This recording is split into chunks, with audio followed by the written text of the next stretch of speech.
Kia ora team, and welcome to our first video on Achievement Standard 91332, which is evaluate leadership strategies that contribute to the effective functioning of a group.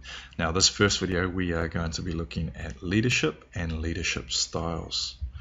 Learning outcome for today is to understand the requirements of Achievement Standard 91332, define what leadership is, and describe the three styles of leadership. So let's get started.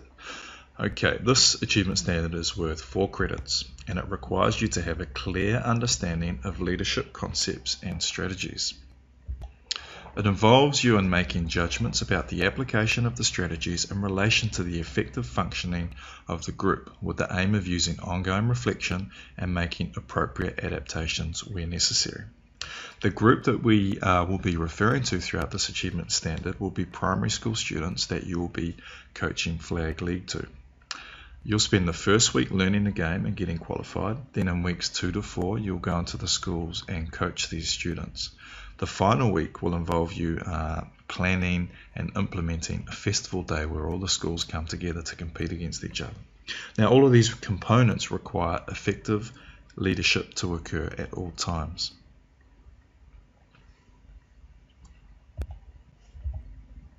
During this assessment, you'll be required to select, apply, and evaluate at least 2 leadership strategies.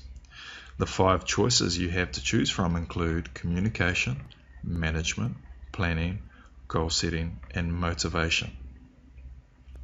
You must be able to explain exactly how these strategies contributed to the effective functioning of your group. Examples of how a group might function effectively are down there on that right-hand column. And examples include working towards a common goal, achieving goals, group members knowing their role in the group, group support and encouragement, groups or teams enjoying their challenge, overcoming obstacles, problem solving, and negotiating.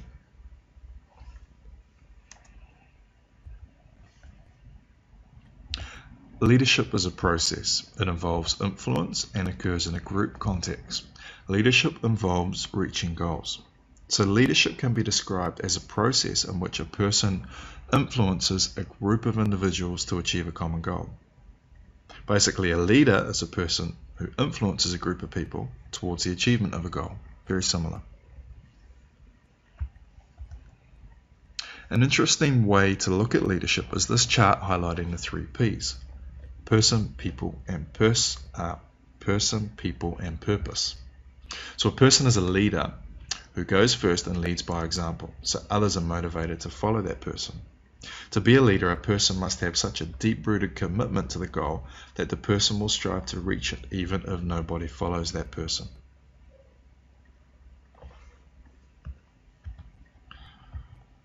Purpose. A leader requires a personal vision. Now, a personal vision is like being able to visualize the future once the goal has been accomplished. For example, our school vision is that Rongotai College will be an inclusive school reflecting its community and will encourage young men to solve problems, think for themselves, and reach their full potential by providing a range of opportunities. People. To be a leader, one must have followers. An effective leader is good at influencing people to get the best out of them in order to achieve the group's purpose. An effective leader utilizes persuasion skills, leadership styles, and personal attributes.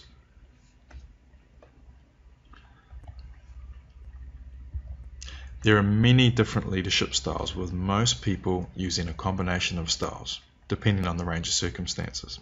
The 3 styles of leadership that we'll be looking at include Authoritarian, Democratic, and Laissez-faire, and we're going to take a closer look over the next 3 slides at those 3 leadership styles. So authoritarian leaders provide clear expectations for what needs to be done, when it should be done, and how it should be done.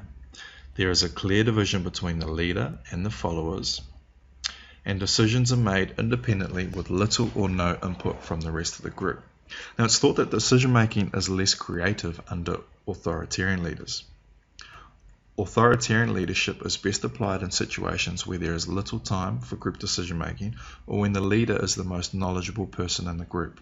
Abuse of this style is usually viewed as controlling, bossy, or dictatorial. A real-world example of an authoritarian leader is Bill Gates. Now, Bill Gates followed the authoritarian style of leadership and steered Microsoft towards unbelievable success. According to him, he had a vision when he took the reins of the company, and then he used all the resources available to him to make that vision a reality. And his success can kind of be judged by the way that the personal computer industry has advanced today and the way we use technology.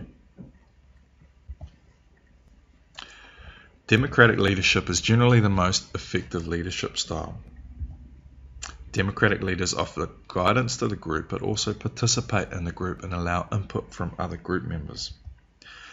It's considered less productive than groups with authoritarian leaders, but their contributions are of a much higher quality. So democratic leaders encourage group members to participate, but they retain the final say in the decision-making process. Group members feel engaged and are more motivated and creative than under other leadership styles. Another real-world example occurred in 1989 when FIBA, who were the International Basketball's governing body, allowed professional NBA players to compete at the Olympics for the very first time. Now, previously, only college players could represent USA at the Olympics. This meant the world's greatest basketball players would finally get an opportunity to showcase their talent on the world stage. But managing these multi-million-dollar superstars, I guess, was not an easy task, and the NBA charged a coach called Chuck Daly with showcasing that talent to the rest of the world. Chuck did an outstanding job using democratic leadership as a coach.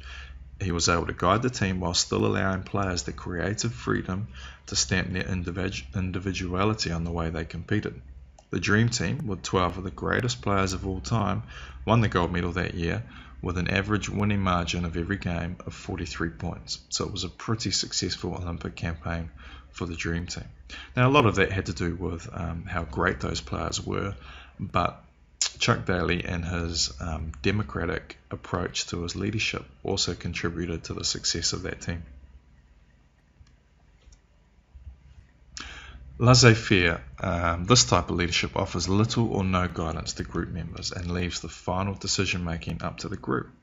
Now, while this style of leadership can be effective in situations where group members are, say, really highly qualified in an area of expertise, it often leads to poorly defined roles and a lack of motivation.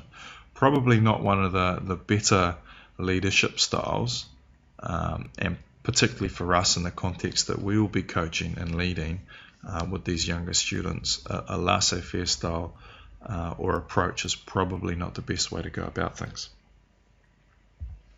So to summarize, we looked at the requirements of Achievement Standard 91332. We defined leadership, we looked at the 3 Ps, and then we considered authoritarian leadership, democratic leadership, and laissez-faire leadership. Now remember that leadership styles are not always one or the other. Your approach to leading may be a combination of one or more styles depending on the people you're leading, the situation you find yourself in, or the context of the activity.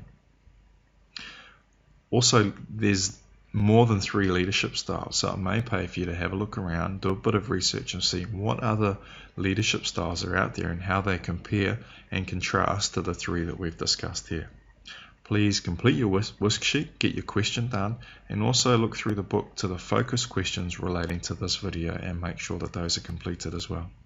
Cheers.